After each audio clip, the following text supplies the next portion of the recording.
Maybe it's the parking situation, maybe it's finances, or maybe you're just practical.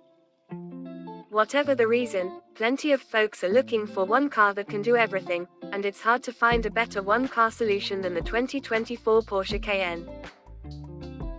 Of course, we already knew the refreshed Cayenne was going to be good. We drove a late-stage prototype 9 months ago that may as well have been the finished product but for the light camouflage livery it carried. Indeed, little has changed since then. Play it again, Stefan. Everything we experienced behind the wheel of the production version of the 2024 Porsche Cayenne SUV validated our initial impressions of the prototypes. Porsche engineers refined the Cayenne's purpose and personality to a singular essence that permeates every trim level and powertrain. Every version of this extensively refreshed model drives the same, even with some getting more power and others getting better fuel economy. But they are otherwise identical in character. Provided to us for this review were two of the most interesting powertrains available at launch, the revamped Cayenne e-hybrid plug-in hybrid, PHEV, V6 and the once-again V8-powered Cayenne S, now with twin turbos. Both were equipped with optional air springs and rear-wheel steering along with the standard electronically adjustable shock absorbers. Somewhat unusually, these two 2024 Porsche Cayenne models make about the same power, 463 horsepower for the PHEV and 468 horsepower for the V8 and illustrate exactly what we're talking about. Forget about differences in curb weights and what's under the hood. What we wrote 5 months ago about those prototypes is just as true today. It's in the movements, we said, in the way these 2024 Porsche Cayennes react when you first turn into a corner and the way the weight transfers and the body rolls. It's all very deliberately and highly controlled, like a dancer. The manner in which the weight settles on the outside wheels and the suspension crouches, takes a set, and eventually releases as you exit the turn. Each Cayenne does it the same way, so much so that the driver of a base model can easily keep up with the driver of a Turbo GT who isn't using enough throttle. The only real difference we detected between the prototypes and the finished Cayennes was in the rear steering tuning.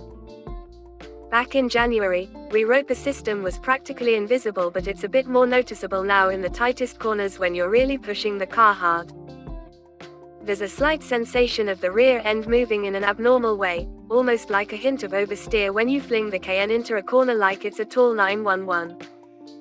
It never actually gets loose, at either end, but it certainly makes the car feel livelier than you'd expect of an SUV. Which to get? All this is a gift to the conflicted 2024 Porsche Cayenne buyer, because it gives them license to buy whatever model best suits their wants and needs.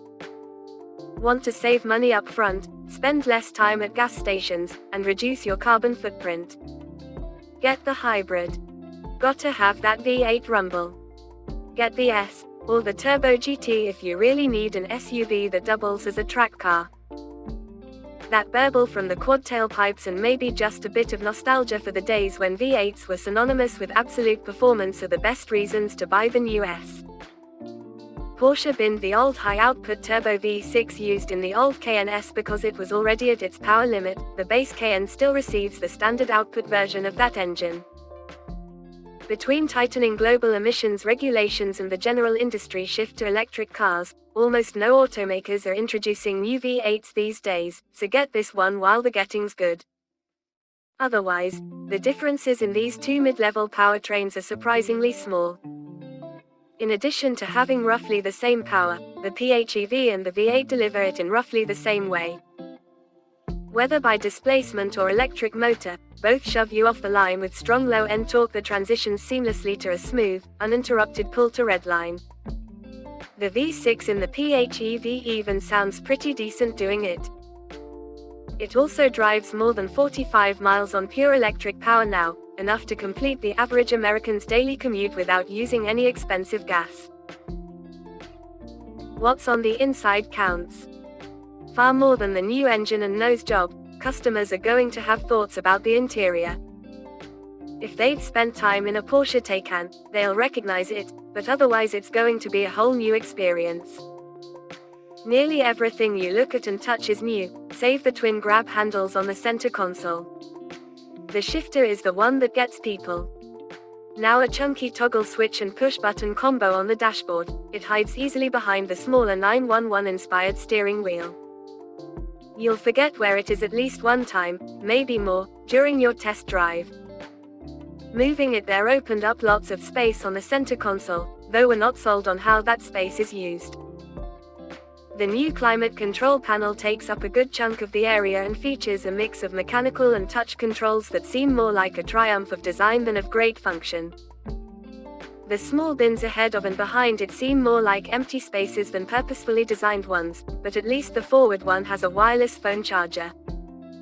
The proliferation of screens on the dashboard itself will read as either tech forward or tech for tech's sake, depending on the buyer.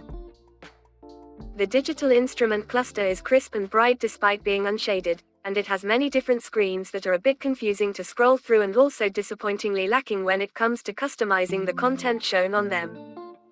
Same goes for the head-up display.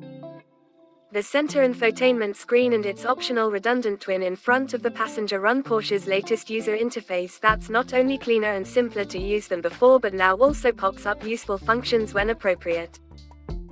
Change drive modes, for instance, and options for damper settings and exhaust volume appear at the bottom of the screen. The screen in front of the passenger does all the same things the central screen does, but with a filter so the driver can't be distracted by what the front seat passenger is playing with. As we found with the Cayenne, actually using the passenger screen requires leaning forward uncomfortably or moving your seat up to the dash just to reach it, at which point you can change the radio station just as easily on the center screen. The potential ability to watch streaming video content on the passenger screen during a drive seems the only real case for this feature. Wolf in sheep's clothing. The Porsche Cayenne's most impressive attribute has always been its ability to be all things to all people. It drives like a tall sports car when you want it to, but it also takes the kids to school comfortably.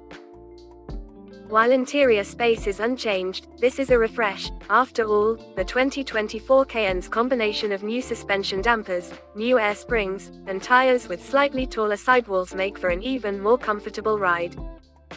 Indeed, in its default driving mode, the Cayenne is more of a luxury SUV than ever. All the suspension improvements don't just make it handle better, they make it a more pleasant experience for the passengers all around. There's less jostling from bad roads and you aren't thrown around as much when the driver decides to get aggressive on a freeway cloverleaf. You get the feeling you could do 1,000 miles a day in this car, easy, and still arrive ready to party. One SUV to do it all. After a day spent back-to-back running these two 2024 Porsche Cayenne test vehicles on highways, byways, and mountain roads, it was inescapably clear our initial impressions were correct. The new Cayennes are just as comfortable commuting as they are road tripping as they are canyon carving. Whatever your reason for seeking a one-car solution, it's difficult to argue against this one as your answer.